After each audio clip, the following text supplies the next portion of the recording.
What's going on, people? It is once again that time. Create your new life, brought to you weekly. I am your host, Michael G. Davis with Brooks & Davis Real Estate Firm. And we are excited once again to be here to talk to you about what we've been discussing for some time. This book right here behind me, Shift. We're also going to look at some great items that we offer as a company, talk a little bit of business about what we've done and accomplished over the last week or so as we're coming into the new year. So we got some great work, some great substance that we're going to bring to you this week. So welcome again. Create your new life. Business meeting and coaching that we bring every week to the people. All right, so first of all, I want to thank you for coming in and checking us out. You're probably looking at us on our YouTube channel, or maybe somebody sent you an email that forwarded you the video. Either way, we want to say welcome. We're excited about what we have to share with you on today. The Create Your New Life is a platform that we utilize. What it does is it gives our agents an opportunity for them to get some training, as well as for us to come together as a company and engage. So that's what that's how we utilize it.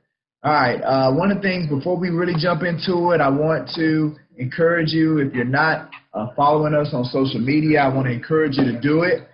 We have multiple platforms, and on at least 1 to 2 times, maybe, well, I would say on some of the platforms, even 3 times a week, we post great content on our platform. So we're on YouTube, Facebook, Twitter, Instagram, LinkedIn. Subscribe, like, follow, learn, and share. So we want to highly encourage you to do that. Also, as you're checking me out on today's session, there's something that really spoke to you, something that resonated as far as your business, and you want to spend a little bit more time dissecting it, right? I want to encourage you to go to that link, schedule an online or in-person company introduction with myself. I can expose you to some of the things that we've implemented as an organization. You know, coaching is what it's about, digging in deep to really figure out what is it that's preventing you from achieving the results that you want. You know, we're intentional about that through our culture and our platforms. So I would love to spend about 20, 30 minutes, some one-on-one time going through that with you. So go to that link, pick a day and a time that works best for you, and let's schedule it. I definitely would love to schedule that with you. What did I do? Man, go just pushing buttons. That's what I clicked the link. Let me see if I can get back here. Okay, won't do that again. All right. Another thing we have a providership, and where our agents that choose to come onto the live production of our Create Your New Life are able to get an hour of CE credit by doing these 4 simple steps. So every time we begin a session, I like to remind everyone, as well as expose to those that don't know, well, you may be looking for a real estate brokerage firm, and that's a value add in addition to coaching, where you can get CE elective credit when it's time to renew your license. So that opportunity exists as well. So with that being said, let's jump into what we're going to be talking about today. All right. So today's title is talking about utilizing creative financing. Right.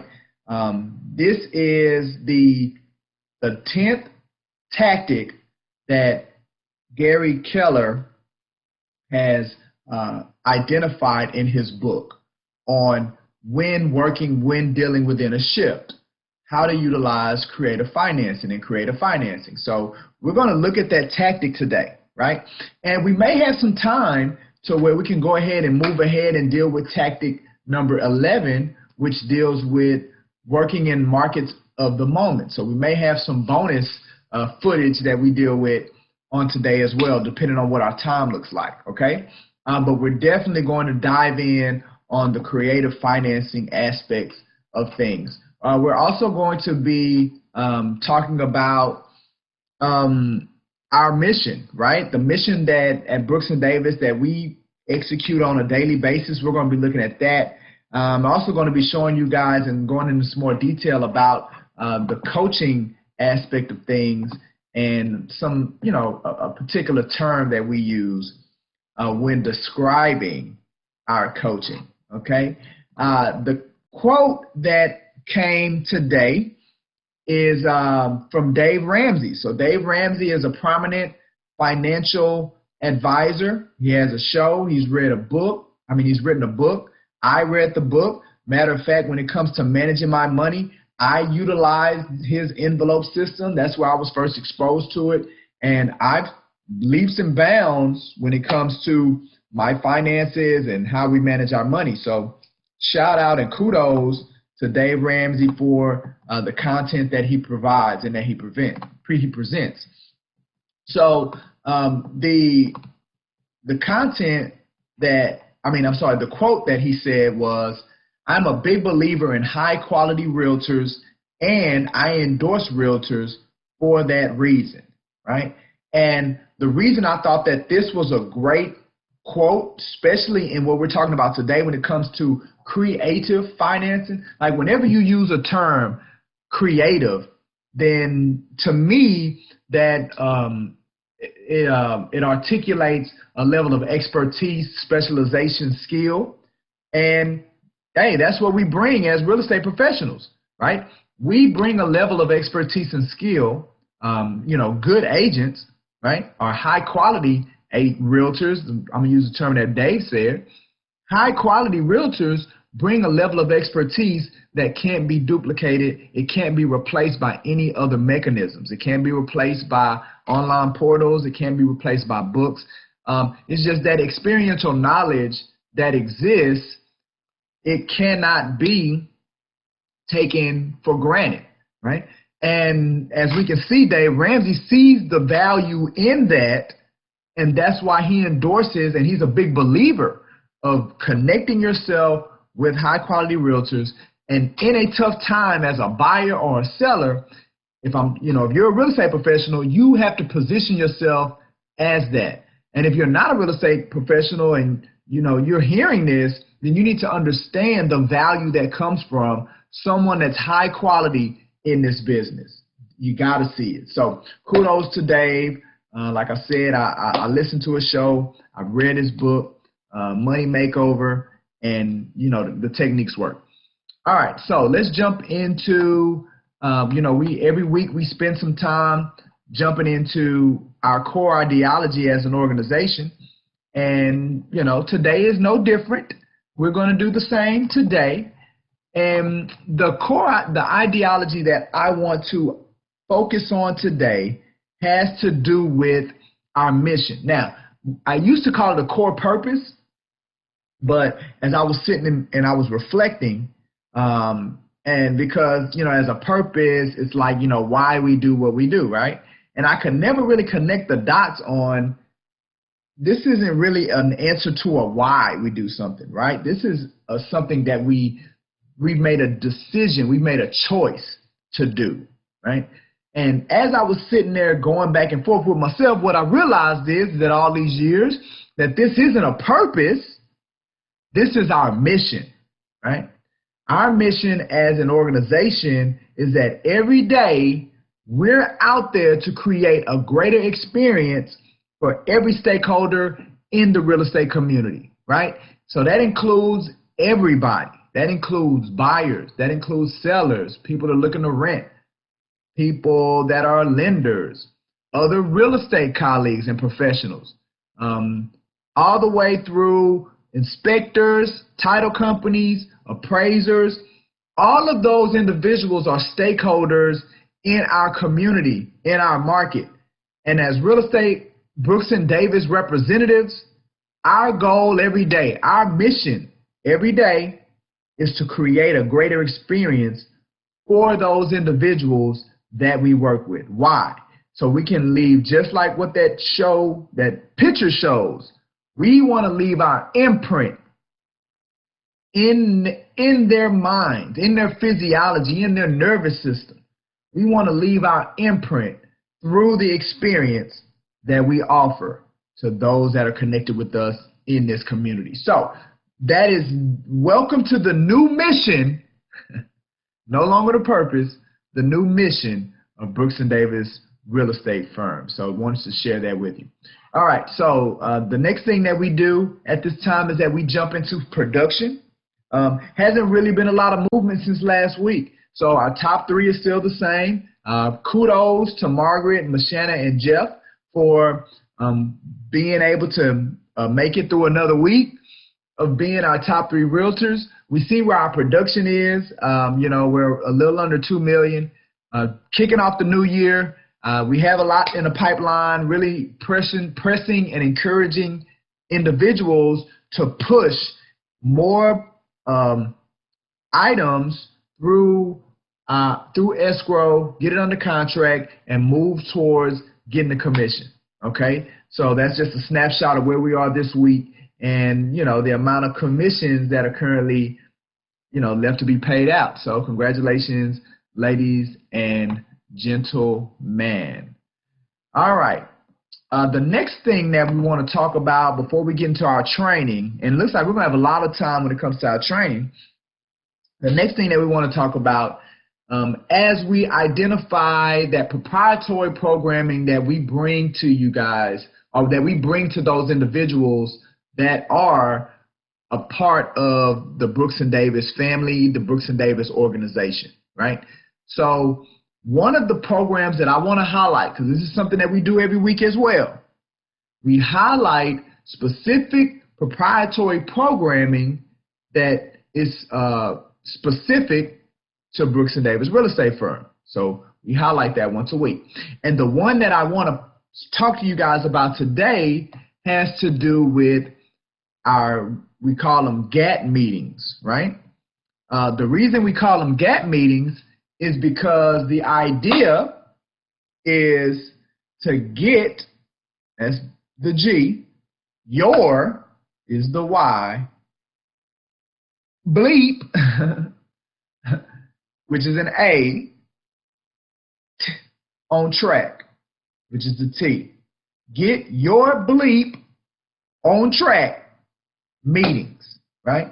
So that was the original incarnation of where our coaching has now evolved. Because see, our coaching has now evolved to where it's more of a psychological aspect. And I'm not ready to really go into, I'm not ready to reveal to the world just yet, to pull the curtain back on what really makes our coaching and the way that we approach it psychologically makes it different and more effective than other real estate coaching opportunities, right? I was actually talking to an agent yesterday, and they said, well, we haven't looked at any other coaches. And I said, with certainty, well, you ain't going to find none better than us, because there is no better real estate coaching opportunity than being a part of Brooks & Davis Real Estate Firm. There's none. So, and we believe that, and we can prove it. We can show it, right? So our GAT meetings is where we allow our agents that one-on-one access, and we work to build a custom business for them. So it's not about them coming to us and us telling them this is how it needs to be designed, giving them a template of follow these steps, and then this is how you're going to be successful. Now, guess what? 15 years in this business, I used to train and coach that way. Matter of fact, I used to believe that there was a template that you follow it. As long as a person follows it, they'll be successful, right? Because guess what? I did it. I was successful. So now all I need to do is be able to articulate and document it, put it in front of somebody else. They follow it. They'll have the same level of success. Well, guess what I found out, folks? it doesn't work like that. It has to be custom. I would say about 80% of it is duplicable, right? The science of it is about 80% of it is the science, right? But then there's the art. And the art is the custom, is the creativity. That's that 20% that has to be special. And there are these variables that each individual must take into account to get it to work for them, right? So it looks like we had somebody jump on board. Who is that? Kim, is that Miss Stubblefield? Then came on board? Yes. I believe so. Just say Kim. We got more than Kim. But yeah, the gap meetings are opportunities for that customization to create. There she go. What's up, Kim? Kim in the building. Thank you. She's with, look, now they can't hear you, Kim, but that's okay. I know what you're saying. She's saying happy birthday because it's my birthday, right? I got on my birthday shirt. You probably can't see it. Let me put it, there we go. Let me help y'all out.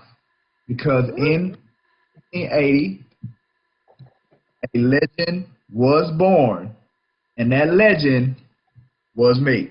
All right. So thank you, Kim. I appreciate the birthday wishes. Yes, it is my birthday. And look, this is how committed I am. Man, on my birthday, I feel like this content is so good it needs to go out. Right? There's no stopping it. No stopping it. Right? So at least I can do is spend an hour with you guys. All right.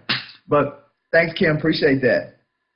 So again, we're talking about the gap meeting. So that gap meeting is that opportunity. We can do the one-on-one, and where we can create that customized experience and solution for each one of our agents. And by creating that customized solution for each one of our agents, we deal with the science, which is the duplicable areas, as well as the art, which is that custom, that uniqueness, by getting an understanding of who each agent is, and then offering solutions that best fit them for who God has made them to be, right? So that's what our gap meetings are all about. Again, if you're looking at us on our YouTube channel, or maybe somebody sent you the video and you want to hear more, like that sounds like something that you need for your business to go to the next level, then let's schedule an online or face-to-face company introduction with that link that I showed you, and I'm going to show it to you again. Go to that link and let's schedule a sit down so we can go through it. Okay? So now, with that being said, it's all for the next, it looks like we got about 40 minutes. For the next 40 minutes, we're going to go ahead and dive into the coaching areas of today's session, all right? So, as you all know, we've been going through the book Shift, right? And at this point, we're looking at Tactic 10. Tactic 10, that's this one right here. Let me put my annotation on. All right. You know, every week I get better and better at using this thing, man. You know, at some point I'm going to be just an ace at using this. All right. So let's see. Work.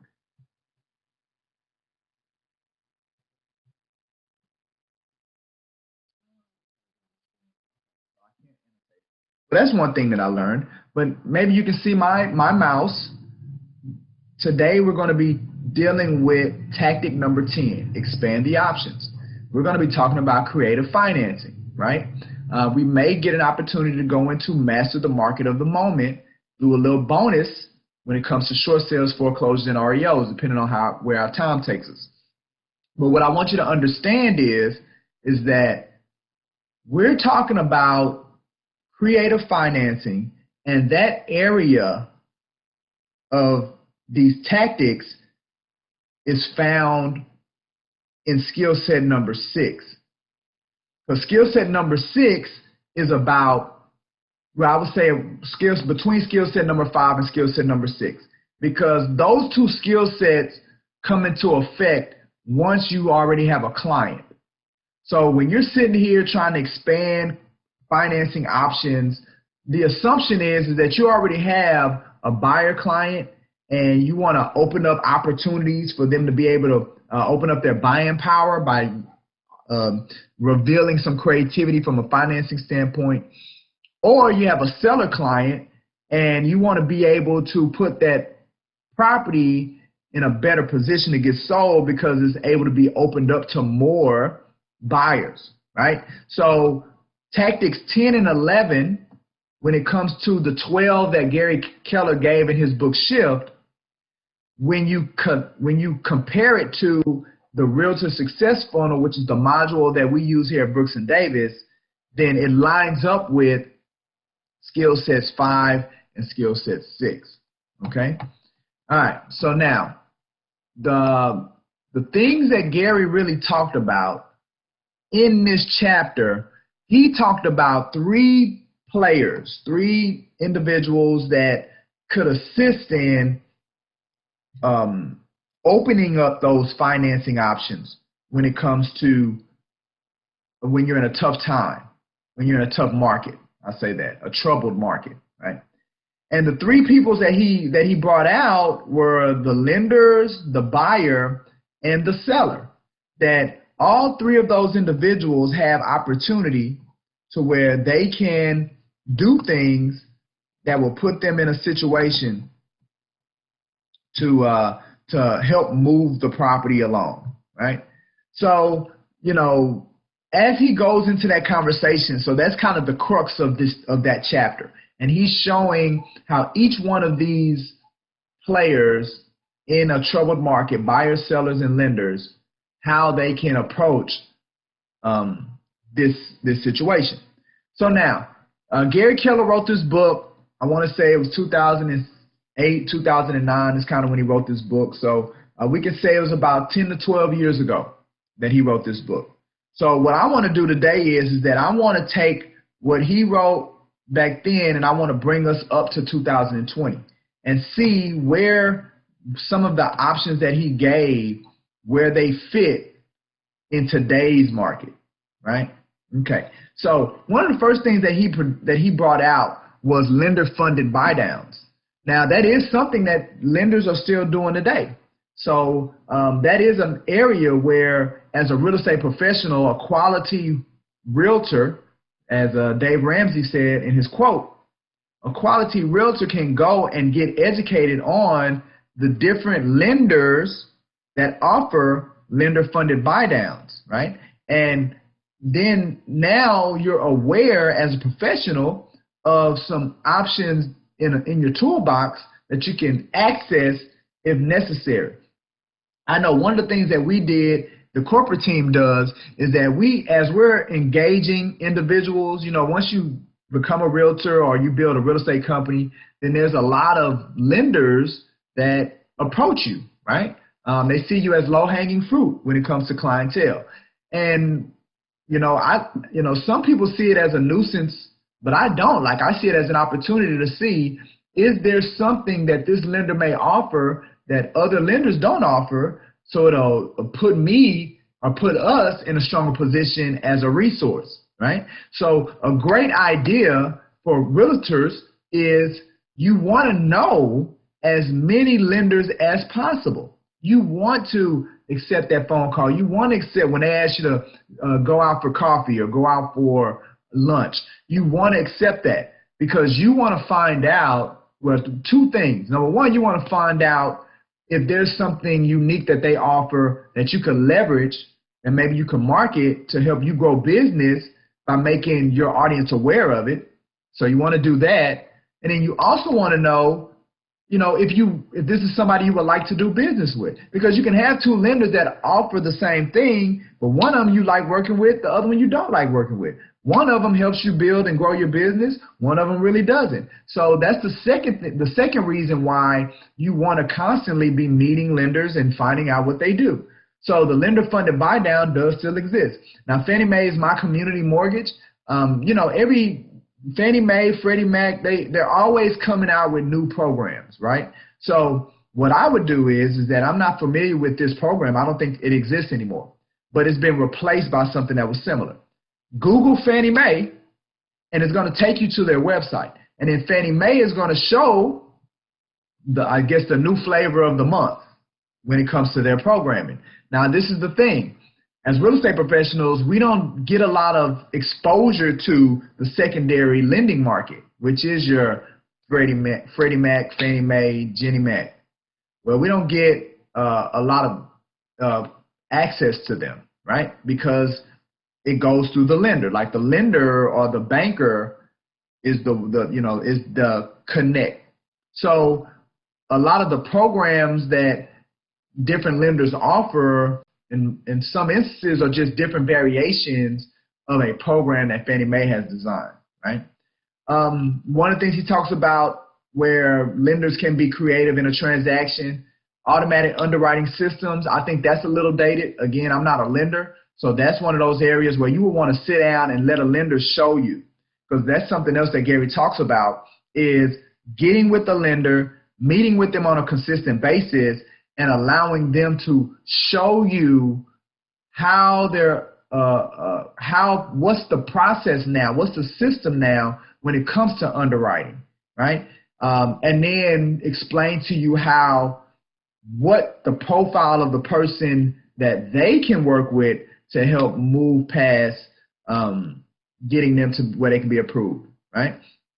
So adjusting amortization periods to lower payments. What that means is that I know we hear the 30-year fixed, so a lot of customers believe that that's the only option when, as professionals, we know you can do 10-year, 15-year, you can do 30, 40, 50-year, right? So there are some lenders out there that instead of doing a 30-year mortgage, they'll do a 40-year mortgage. Now, do I advocate that a person do that? No, I don't think a person should add 10 more years to their amortization schedule, right? Because you want to, if possible, pay the house off as soon as possible.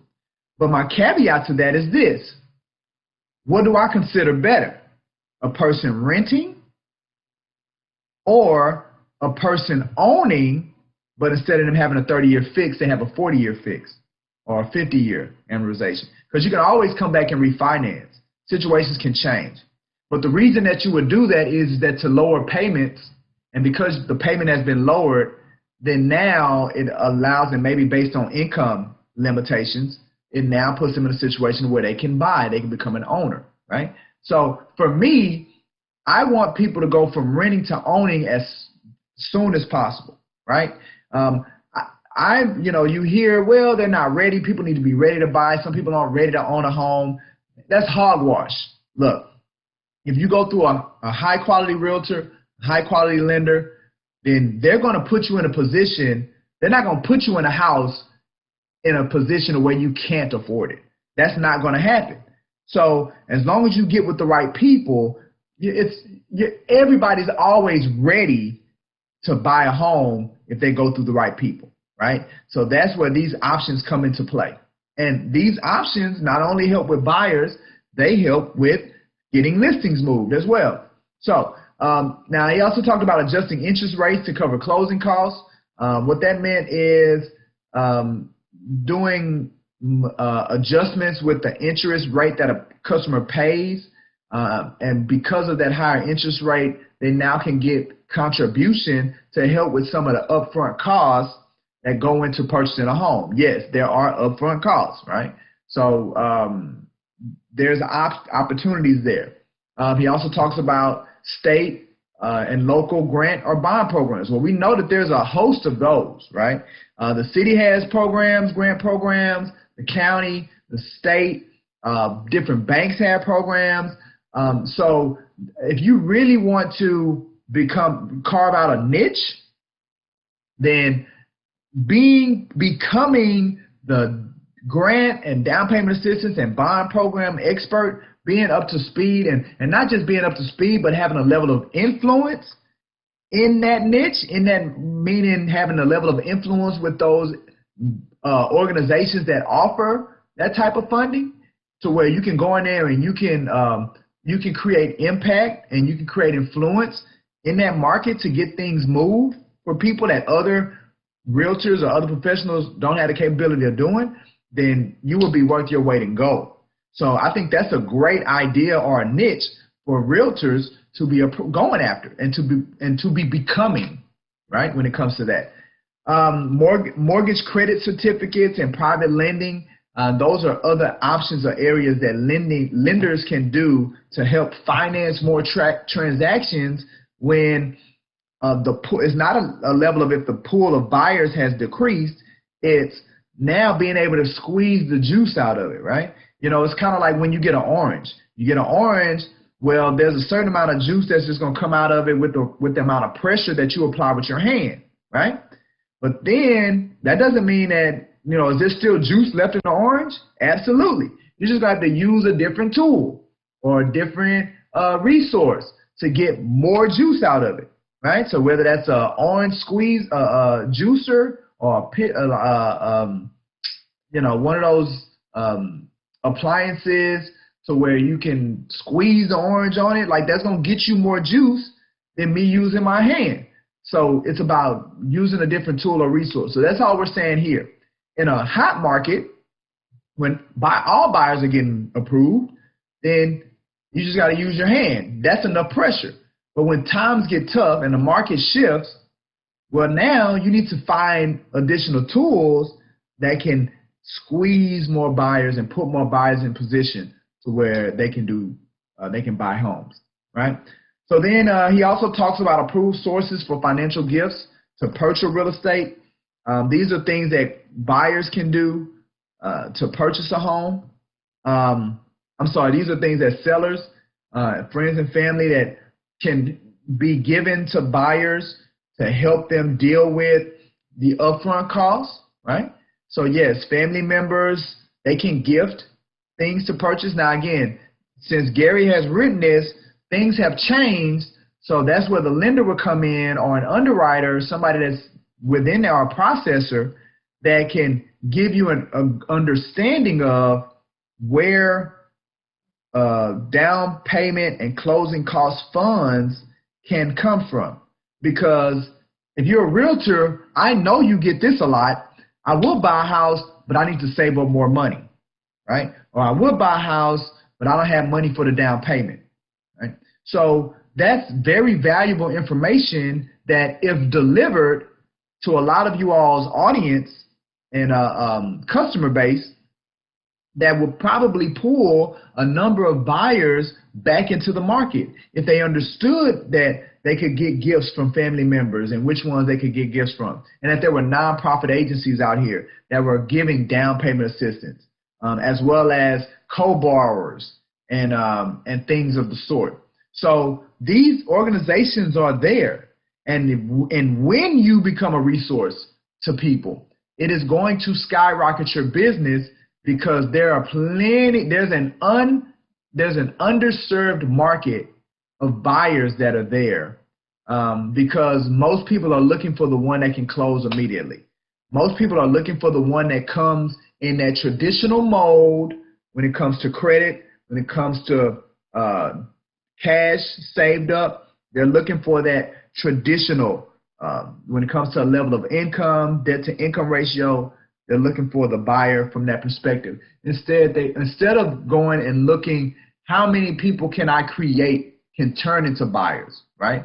If you have the desire, how can I assist you in becoming a buyer, even if you mentally or you don't have the mindset to where you believe or you think that you are. So those are creative as well. All right, and then he finishes with figure number 51. He talks about creative things that sellers can do to sell their house. So yeah, you know, seller contribution, that's something that we see a lot of still today in 2020, and it'll probably be as we move forward. He also talks about seller-funded permanent buy down, which, you know, seller contribution and seller-funded buy down are kind of two sides of the same coin. It's just a matter of where you allocate the money in the transaction, but they do kind of accomplish or achieve the same effect. Talked about seller-funded temporary buy down, So that's probably where maybe the seller does a seller second, right? So they get the loan, but then there's a piece that still needs to be paid off that's not covered. The seller says, you know what, I'll cover that. We'll transfer the title. Maybe they'll connect a promissory note against the remaining amount, and then that buyer can continue to pay that off. But also owner financing. I don't know how true this quote is still today, but I had heard once before that when a seller decides to offer owner financing, that they've immediately eliminated 97% of their competition. And the reason I'm saying that is because less than 4% of sellers or properties for sale offer owner financing as an option. So, when we bring on a new client, what I encourage my agents and I encourage the corporate team to advise is, influence the client to understand the value in offering owner finance.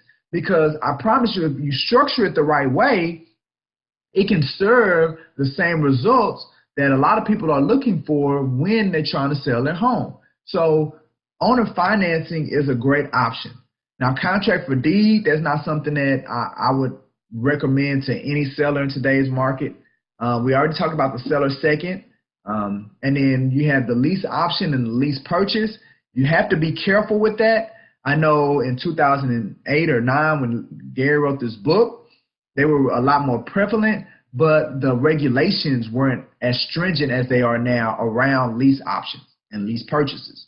So when it comes to that option, you want to get with an attorney, not a lender, right? You want to get with an attorney that structures lease options for the state of Texas, because it's a state regulation. It's not a federal regulation around lease options. It's determined by each state. So for the state of Texas, there's a specific law around lease options. So you need to get with an attorney that does those type of things. And then wraparound and assumable mortgages. Now, FHA does still allow assumable mortgages. A lot of people don't realize that because it's not as prevalent as it was in the past. But there is opportunity. So what that means is that that's another conversation that you will want your seller to get verification of if their loan is assumable. Because if their loan is assumable, meaning that the new buyer would just take over the loan, if that's an option, well, guess what? That means that a person doesn't necessarily, if they have enough cash to pay the difference, they could just take over, and it's a lot less headache, just take over the current lending structure that's in place, right? And then a wraparound is where you take an owner finance opportunity and you keep the existing loan in place and you do owner financing around it. So now, is that happening? Yes. But here's the caveat. All lenders have what's called an acceleration clause when documents are being signed, or it's called a due on sale clause. What that means is if title is transferred, so in a wraparound mortgage, in an owner finance situation, title is transferred. What the lender is saying by people signing that document is that they have the right to call the loan due if title is transferred without their approval. They have that right. Now, does that mean that they're going to do it? It may, yes or no. Most banks, they just want to make sure they're getting paid. So as long as they're getting their money, they're making their money on their interest, doesn't make any sense to muddy the waters.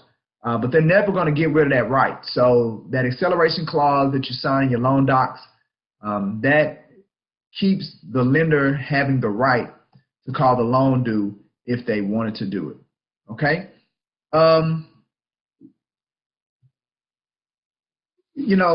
Like I said, the biggest part of this chapter, where Gary talks about these 3 areas of creative financing that you can put in place. Well, I ain't gonna say that you could put in place, that you need to have in place when going through a tough market to help you continue to grow your business. like I said, during a fast or a good market, then, you know, there's way more opportunity. So because there's way more opportunity, a lot of unskilled or incompetence is covered over, because you can still have some level of success because there's so much in the market, right? But when the market shrinks, well, that shrinkage now does one of two things. If you have not upped your game, then you're going to be forced out of the market. So it's going to decrease the competition that, you know, people that are able to sustain have to compete with. So it's going to do that. It's going to get rid of a lot of your competition. And then the other thing, if you are going to maintain, so the opportunity, so it's a great opportunity. If somebody could tell me, hey, Mike, I can put you in an environment where I eliminate 30 to 40% of your competition, hey, that's the kind of environment that I want to be in, right? Well, for you to sustain, you got to step your game up. So now that means, yeah, I look forward to tough times because I'm willing to do the work, which is get better, right? I'm willing to do what it takes to be able to maintain and be able to survive. And I want as many as possible to not be willing to do the work so they can get out of the way, right? So here's another list. It really just kind of compiles the things that I've already talked about of how each one of these players can work towards creating an environment of creativity around the financing of a home to get more buyers to be able to buy and get more homes sold, right, when the market squeezes and times get tough, right? Gary ends it by saying, you know, you want to have a great mortgage professional that they can help in all these multiple ways, that you know, they can tweak things when it comes to their underwriting options, as well as the adjustments of amortization. We kind of talked about that. They can also, you know, you want to master creative financing person on your team, on your financing team. You might want to include an attorney on your financing team. Like I said, we looked at lease options, so you want to maybe include. So, and when you say financing team, you want to have a team of people that can constantly keep you up to speed on what's going on in the market in those areas, because you don't want to become the expert in all these multiple areas, right? You're not. That's a very ineffective way to do business, right? You want to be the expert in your area, and then you have a team of people that are experts in their area that's funneling you information on a consistent basis, right? So that's what you want, right? One of the things that Gary talks about is that you want to be meeting with your top loan officers on a consistent basis. I think that's a phenomenal idea, right? Any realtor should be doing that, meeting with your top loan officers. Now, he says every week. Now, that may be a little excessive, but, you know, the goal is, and they should be brief meetings, not long meetings, that you just kind of want to brainstorm some of the issues that you're seeing, that the market is facing, right? It keeps you tapped in.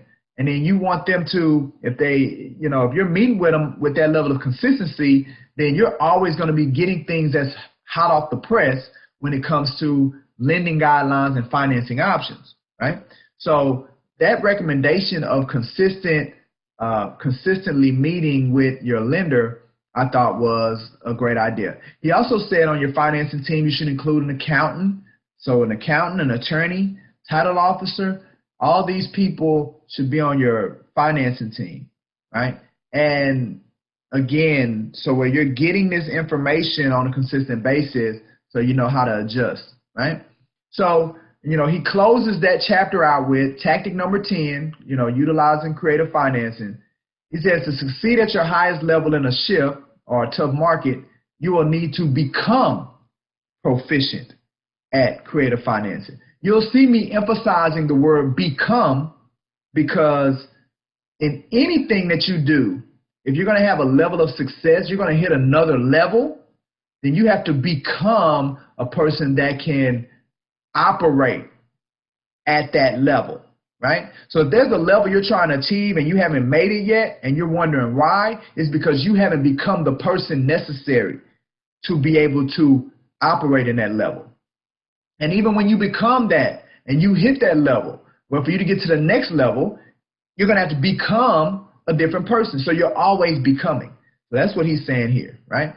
All right, so we got about 15 more minutes. Let's see, who's still with me? Is Kim still with me? She is. Kim's still there. Kim, you got any questions, any comments? You good for right now? Let's see. If I can pull you in. I still can't hear you. I can't hear you. All right. We're gonna get it worked out. We're gonna get it worked out. All right, so the last 15 minutes, the reason I called it a bonus section is because this, again, when he wrote this book, short sales, foreclosures, REOs, man, they were prevalent. Like, I remember back then, you know, there was a point where there were over 2 million foreclosures in the U.S. market. And that was in 2009, 2008, 2009. 2 million. Yeah, 2 million foreclosures, million in the U.S. market, 2008, 2009. Because I remember during that time, for me, we were like, I ended up with a bunch of foreclosures. See, now I will be able to recognize it, right? And I would understand, all right, things have shifted, got to make some adjustments. This is kind of what the new seller client is going to look like. This is what the new buyer client. So I would understand it. I would be able to see it now. But back then, I didn't have a clue. All I knew was you got to get listings. So then I started realizing that I'm getting listings, but they're all short sales, right? And the crazy thing is that even when I was getting these short sale listings, you know, by me getting these listings, I was getting educated. Like, I didn't know what a short sale was until I got one, right? I just thought it was a listing, and to sell it, you got to do this, right? Somebody brought it to me and said, hey, look, I want to sell my house, but I talked to my bank. My bank says they're willing to sell it. I'm upside down. You got to submit these papers, these documents, blah, blah, blah, blah. So I started getting into actually transacting the short sale. And then so then I realized I get another one, and it started doing the same thing. You have to start following the same guideline. Then I get another one. They want to sell, but they talk to the lender, they upside down, then somebody lost a job, had this hardship. And then all the lenders had all their different little nuances.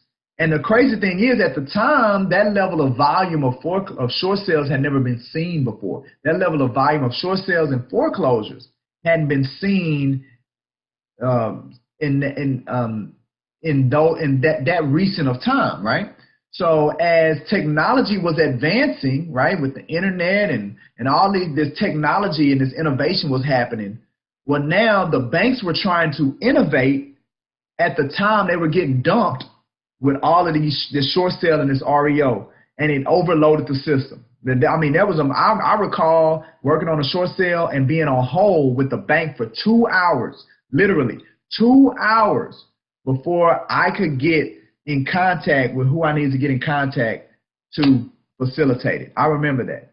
But now I know, because recently we worked on a short sale, and that timeline is, you know, it's not like it was. But the point that I bring that up is that when Gary Keller was writing this book, that was the atmosphere at the time, right? So, I mean, it even prompted him, that's what really prompted him to write this book, because where the market has shifted to was where he calls it here in with tactic number 11, the market of the moment, right? So fast forward to 2020, is that the market of our moment right now? No, right? That there is still opportunity when it comes to short sale. There's still opportunity when it comes to foreclosures and REO, but I want you to understand that it's very competitive, right? And if that's a direction that you want to go, it's hard work, especially when it comes to REO and foreclosure. It's hard work to get into it, right? The level of entry into working foreclosures and REOs is challenging. But once you get into it, then being in it helps facilitate growth and scale, but you got to get into it. So there's a barrier to entry when it comes to foreclosures. Now, short sales, that's something different. If you want to work short sales, you know, one of the things that Gary says is that in any market, right, there's typically around 1% of the market is going to be foreclosed and short sales. So there's always going to be that, right? So there are going to be short sales. To get them and to build business around short sales, you'd have to market. So right now, there really isn't anybody that's marketing themselves as a short sales specialist, an individual that can work through difficulties or challenges with someone that needs to get out of a home, right? Now, there are plenty of people that are dealing with foreclosure. Like, if you're in foreclosure, come talk to me. Different investors that come in from that space, even realtors that come in from that space. There are some attorneys that come in from that space. But I haven't really seen a lot of realtors come in from the space of, well, let me help you avoid foreclosure, right? You know, let me help you sell it, but not have to sell it at such a bargain basement price to where the bank's going to be like, nah, we'll just rather foreclose, right? Someone that can facilitate the short sale process. So, you know, so Gary talks about that. You know, this is a visual that he puts in the book where he talks about, you know, these three markets of the moment. And he defines them, right? So the difference between short sales and foreclosures is really about who owns title to the property, right? Under a short sale, the borrower or the person that actually bought the property in the beginning still owns the property. The title is still vested in their name. The bank just has to approve the transaction because the bank's going to be coming up short on what's owed to them. So that's a short sale. Foreclosure, the bank now owns the property. They've taken the property title from the borrower, the original borrower, and now they own it, and now the bank's going to be responsible for getting the property sold. And REO is, in essence, the same thing as a foreclosure. It's just the bank owns it, and maybe they haven't put it on the market yet. So it's just on the bank's books. So they just have a list of all these properties that they intend on selling, but they haven't gotten to it yet, because there are other things that they're needing to do. So Gary says that there are ways to build business in all three of these markets, and he gives some ideas of how to do it. So, you know, marketing and engaging individuals or families that are trying to avoid foreclosure. So short sale, it's a means to avoid foreclosure. And as you are explaining it to people, they need to understand that that's what it's for.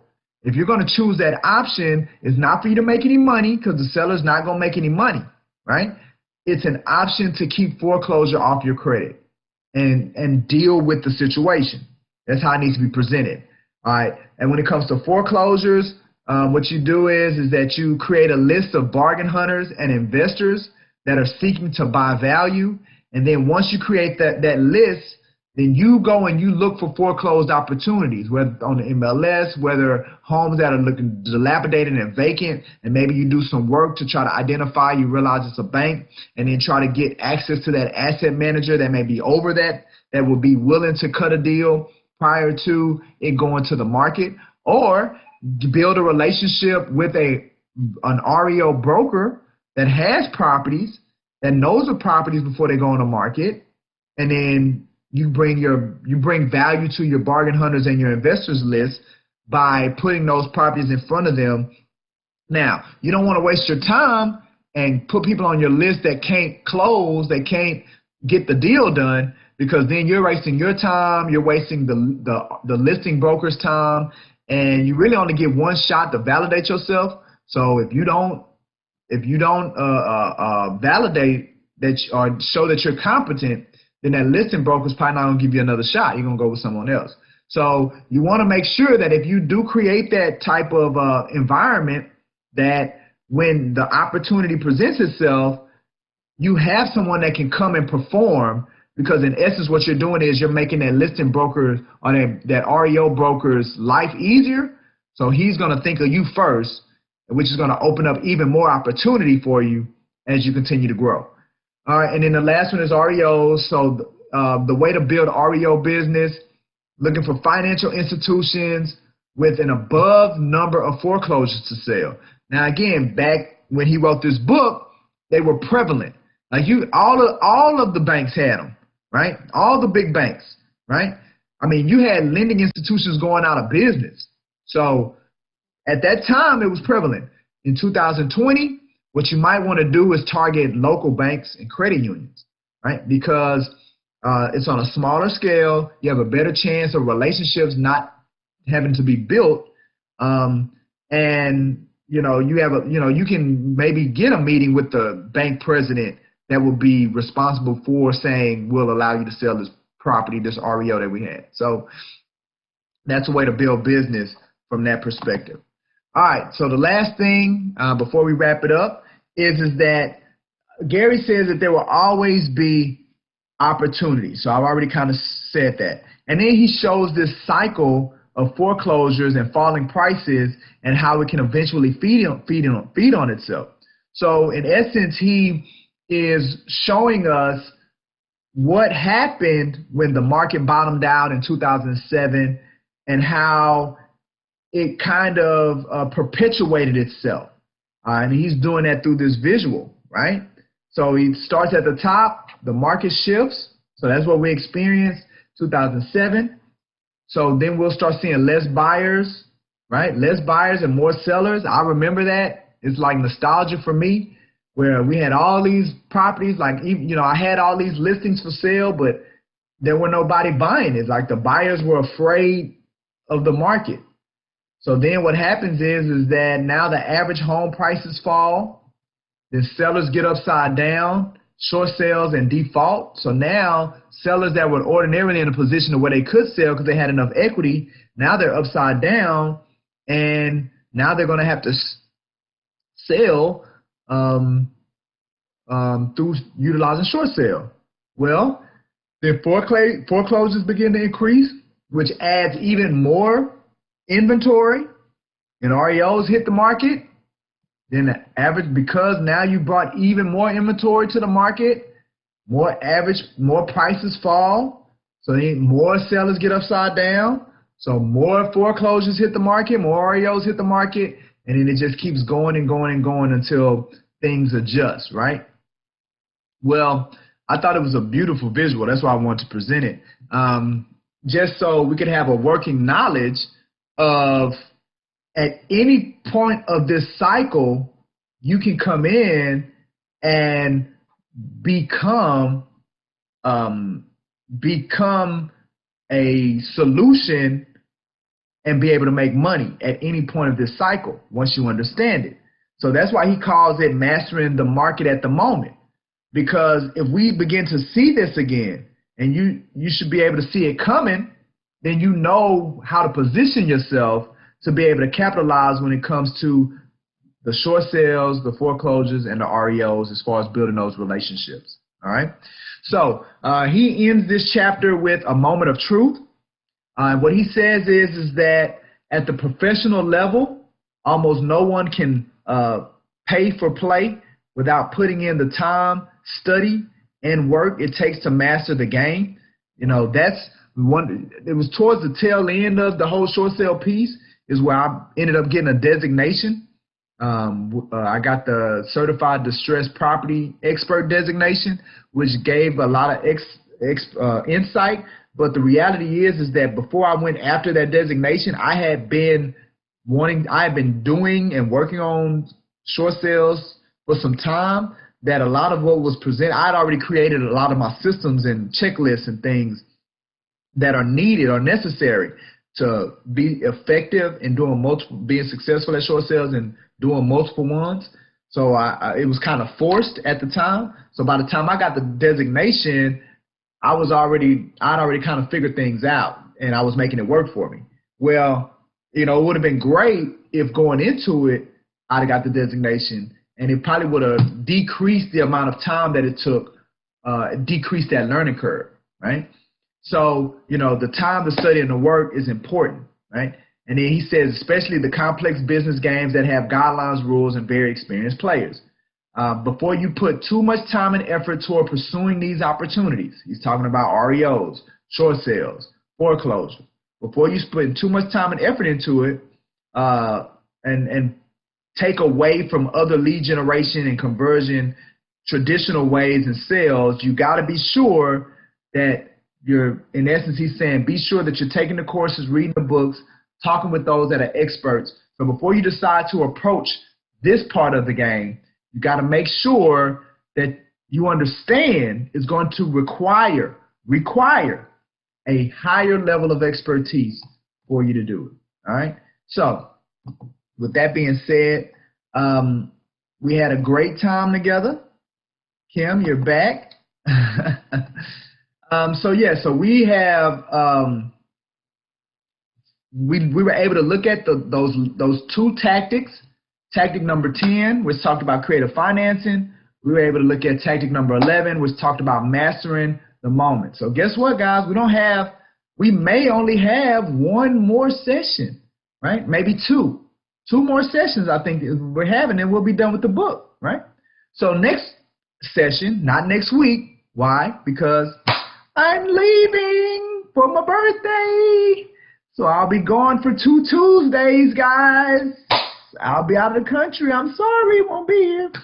But back in February, we're going to pick this thing back up. And I believe we'll only have 2 sessions back then. So we're going to talk about how to make sure once you get the buyer and the seller under contract and the transaction is moving forward, that you protect it at all costs. We're going to be talking about bulletproofing, making sure that it doesn't bust out. Because the worst feeling that you can have, if you're a new realtor, if you don't understand, the worst feeling you can have, Kim know what I'm saying, you putting in that work, you get it under contract, you feel confident that you about to get the commission check, you about to put these people in their house, the seller you about to do what you promised, and that thing blows up like a nuclear bomb.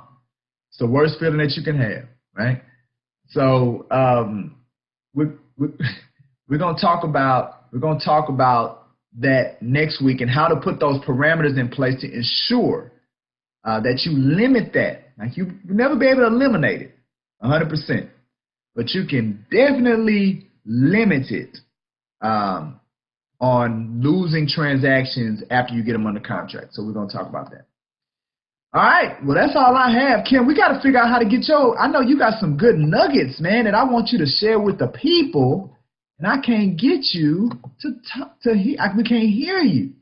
Say something.